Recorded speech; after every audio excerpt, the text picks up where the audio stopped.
Olá, alunos de Fundamentos de Matemática. Nesse vídeo nós vamos começar a falar sobre os conjuntos. Então, introdução à teoria dos conjuntos.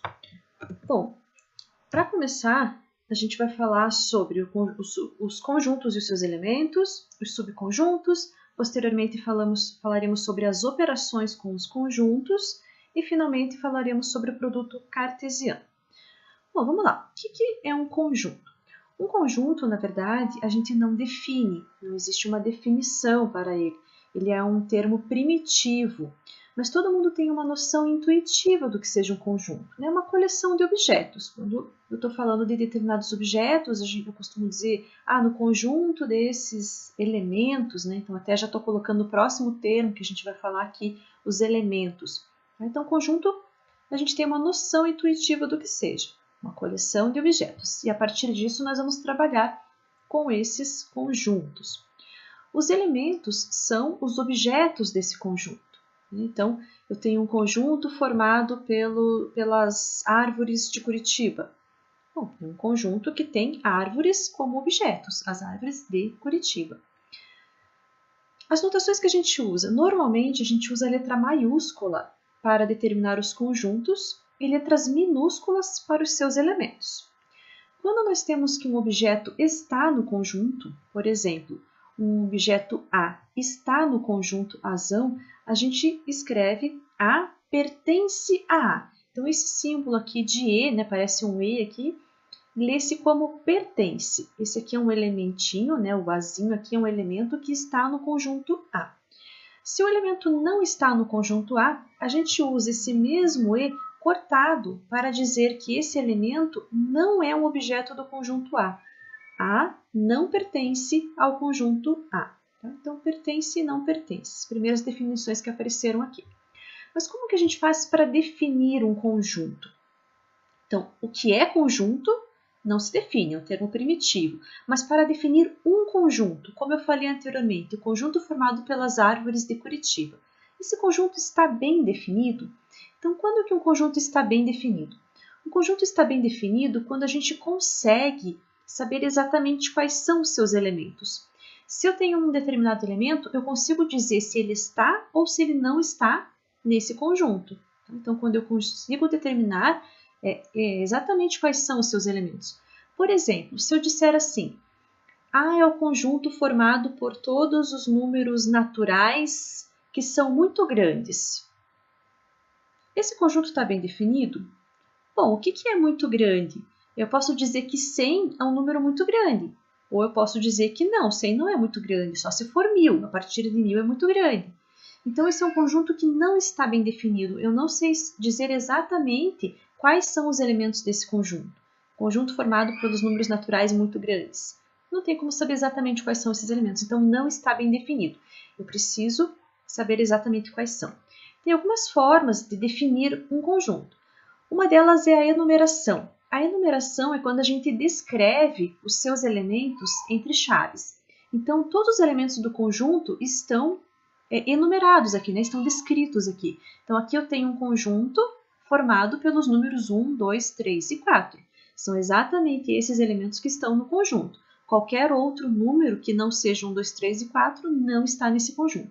Então, essa é uma forma de definir entre chaves, colocando os elementos. Outra forma de definir é a compreensão. Então, a compreensão também, eu vou escrever entre chaves, mas não todos os elementos, mas alguma simbologia que faça com que eu consiga entender exatamente quais são os elementos que estão nesse conjunto e quais não estão. Por exemplo, o conjunto formado pelos números n, tal que n é natural e n é maior do que 500. Então, esse aqui está bem definido, eu consigo dizer exatamente quais são os elementos que estão aqui, não dizer todos, né? São infinitos elementos que estão aqui dentro. Mas se eu pegar um número qualquer, vou pegar o número 5000, eu sei que ele está nesse conjunto. Vou pegar o número raiz de 3, eu sei que não está, não é nem natural e nem maior do que 500. Né? Então, eu consigo saber exatamente os elementos que estão aqui e os que não estão. Okay? Então, está bem definido. E outra forma de definir um conjunto é através da representação gráfica. Nós temos, por exemplo, o diagrama de Venn, que a gente representa com Pode ser uma circunferência, pode ser uma elipse, né? Alguma curva aqui, e a gente coloca os elementos dentro desta curva. Então, o conjunto aqui está formado pelos elementos 1, 2, 3 e 4, uma representação gráfica. Nós falaremos mais adiante sobre os diagramas de Venn. Bom, vamos lá. Alguns casos especiais. Então, o conjunto unitário. Um conjunto unitário é um conjunto que possui um único elemento. Por exemplo, o conjunto formado pelo Azinho, só tem a letrinha A ali dentro. É um conjunto unitário. Temos o conjunto vazio. Um conjunto vazio é um conjunto que não possui elementos. O conjunto não tem nenhum elemento. Por exemplo, o conjunto dos gatos que possuem asas. Bom, não existe nenhum gato que tenha asa, né? Pelo menos nunca vi essa anomalia, né? Então, esse conjunto é vazio. Não existe nenhum gato que possui asa, esse conjunto é vazio. A notação, aqui é bem importante. A notação para o conjunto vazio, a gente usa esse símbolo ou a gente usa as chaves sem nada dentro, tá? Sem nada aqui dentro. O que costuma aparecer? Às vezes o aluno vai colocar o conjunto vazio e coloca esse símbolo de conjunto vazio dentro das chaves. Isso já não é um conjunto vazio, isso é um conjunto unitário. Eu tenho um conjunto lá dentro, tá? Eu tenho o conjunto vazio dentro desse conjunto. Já vamos falar sobre subconjuntos, tá? Um conjunto dentro de outro. Mas então tem que tomar cuidado para não usar essa representação. Ou você usa esse símbolo ou as chaves sem nada dentro. Tá? Ao contrário disso, já não é o conjunto vazio. Coloquei essa observação aqui, né? Isso não é a mesma coisa que isso. Esse aqui é o conjunto vazio, esse aqui é um conjunto unitário, ele possui um elemento, ok? Então não é a mesma coisa. Bom, vamos falar sobre subconjunto. Dizemos que um conjunto A é subconjunto de um conjunto B se todos os elementos do conjunto A são também elementos do conjunto B. Então, a gente usa essa notação, A está contido em B, e lê-se dessa forma, né? A está contido em B. Então, todos os elementos que estão no conjunto A também são elementos do conjunto B. Então, A é subconjunto do conjunto B. Mais especificamente, a gente diz que A está contido em B se e somente se X pertence a A, então X pertence a B. Essa é a expressão matemática para definir subconjuntos. Okay? Algumas variantes. Quando a gente coloca cortado, né, esse símbolo de estar contido cortado, significa que o conjunto A não está contido no conjunto B. O que isso significa? Que existe pelo menos um elemento do conjunto A que não está no conjunto B. Se eu tenho que ter todos que estão aqui estando aqui, e não é isso que acontece, né? Então tem que ter pelo menos um que não está contido. Então olha só, A não está contido em B, se e somente se existe um X pertencente a A, tal que X não pertence a B. Algumas variantes que podem aparecer para esse símbolo de estar contido. Pode aparecer dessa forma, A está contido com um risquinho embaixo ou com dois risquinhos embaixo. O que isso significa? Na verdade, significa exatamente a mesma coisa do que o símbolo que a gente acabou de ver. Aqui, ele só quer enfatizar que pode ser igual, está contido ou é igual. Porém, aquele símbolo que a gente está usando também significa que pode ser igual. A gente não disse que tem que ser diferente. Eu só preciso ter que todos que estão em A estão em B. Mas pode ser igual, não precisa ser diferente, tá? Então, o símbolo é exatamente a mesma coisa, só pode aparecer dessa forma em outras bibliografias, ok?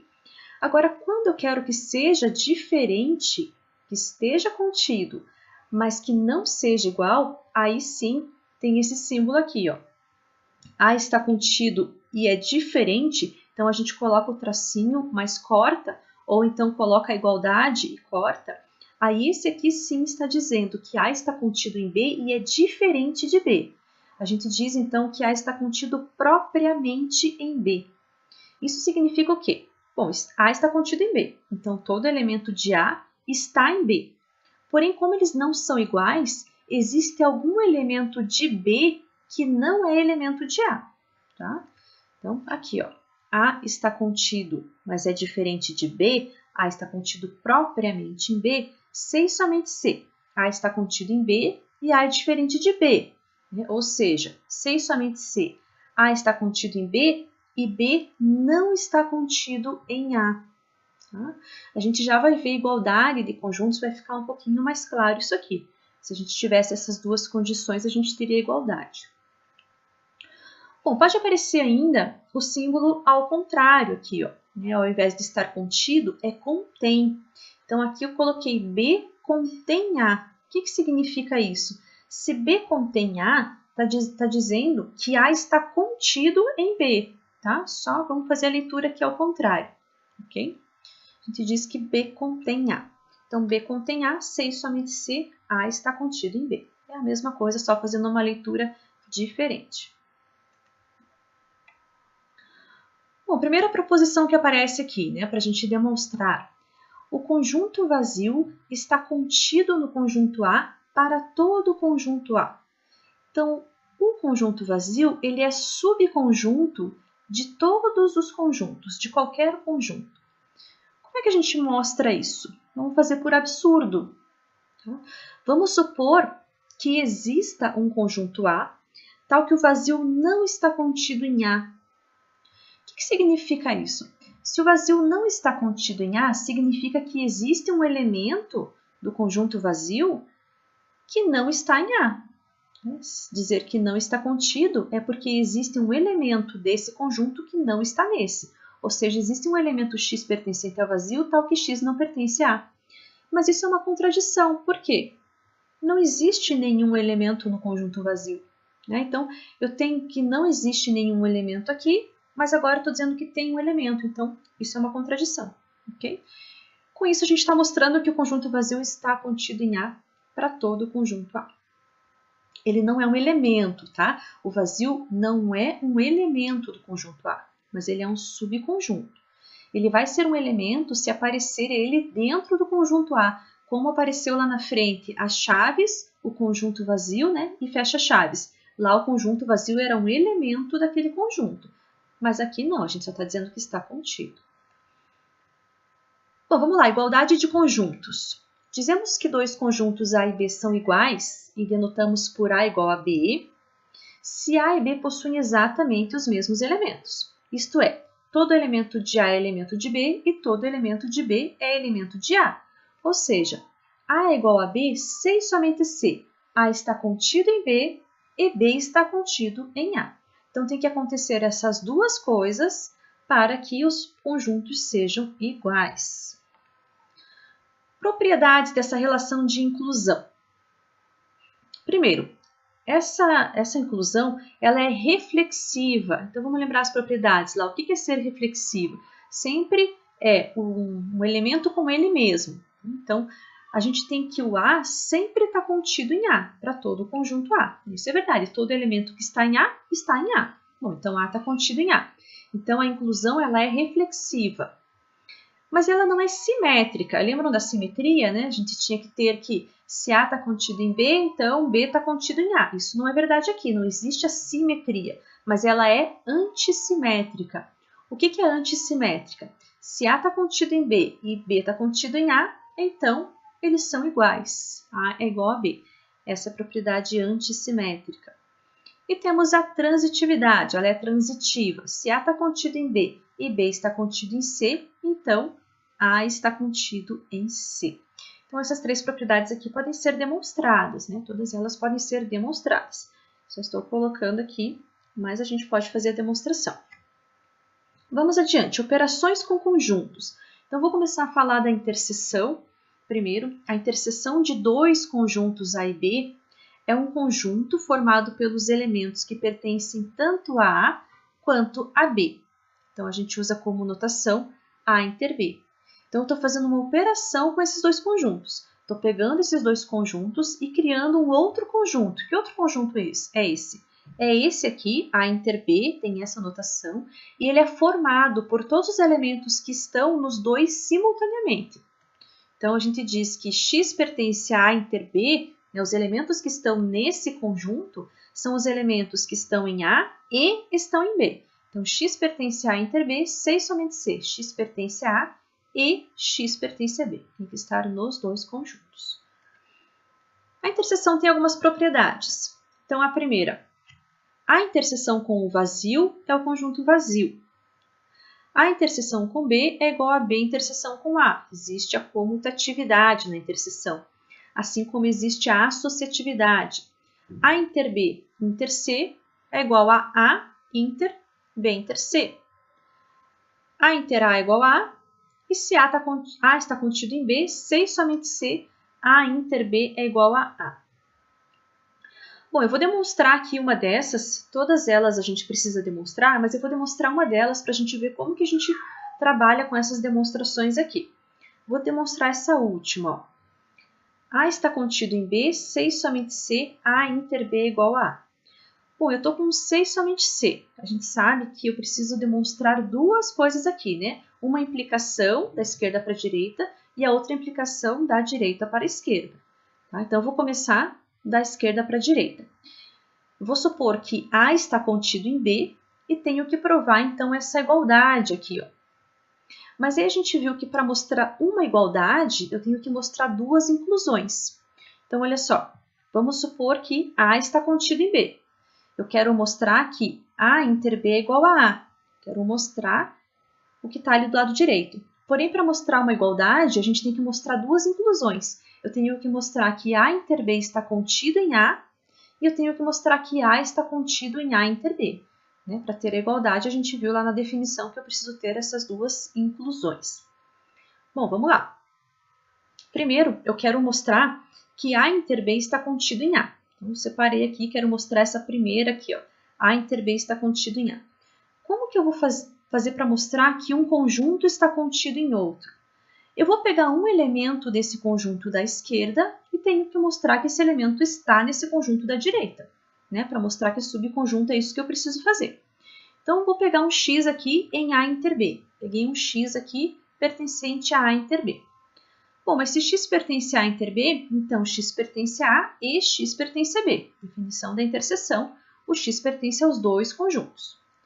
Logo, o x pertence a A. Estou fazendo aqui uma simplificação, né? O E aqui, tenho as duas coisas, eu simplifico, só pego o x pertence a A.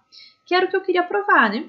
Eu peguei um x desse e mostrei que está nesse outro. Então, a gente tem que A inter B está contido em A. Falta mostrar a outra inclusão aqui, ó. Então, a outra inclusão eu vou pegar um x pertencente a A e tenho que mostrar que esse x está na interseção. Seja x pertencente a A. Bom, direto eu não consigo mostrar isso aqui, mas eu tenho que lembrar que eu tenho uma hipótese. Eu tenho uma hipótese de que A está contido em B. Então, eu vou usar essa hipótese aqui. Desde que A está contido em B, temos que x pertence a B. Se esse x pertence a A e o A está contido em B, então x pertence a B. Assim, a gente tem que x pertence a A e x pertence a B, logo x pertence a A inter B, que era o que a gente queria mostrar. Ou seja, o A está contido em A inter B. Então, só trabalhando com essas definições de interseção, de subconjunto, a gente consegue fazer essa demonstração. Só que a gente provou só um lado, né? Eu provei só uma implicação. Agora eu tenho que mostrar a outra implicação. Então, agora eu vou supor que A inter B é igual a A e quero mostrar que A está contido em B. Aqui a volta, né? Então, suponhamos que A inter B é igual a A. Como eu quero mostrar que A está contido em B, eu vou pegar um elemento do conjunto A. Eu tenho que mostrar que esse elemento está no conjunto B. Só que A é igual a A inter B, por hipótese. Ou seja, se x pertence a A, então x pertence a A inter B. Eles são iguais. Assim, x pertence a A e x pertence a B, ou seja, simplificando aqui, x pertence a B. Portanto, A está contido em B, que era o que queríamos demonstrar. Então, a gente demonstrou aí a quinta propriedade aqui da interseção, tá? Todas as outras aqui, vou deixar como exercícios para vocês demonstrarem, tá? Todas elas podem ser demonstradas. Agora, os próximos passos serão as outras operações. Nós vamos falar no próximo vídeo. Por enquanto, se vocês tiverem alguma dúvida, postem lá no fórum, que eu estou à disposição para responder. Bons estudos!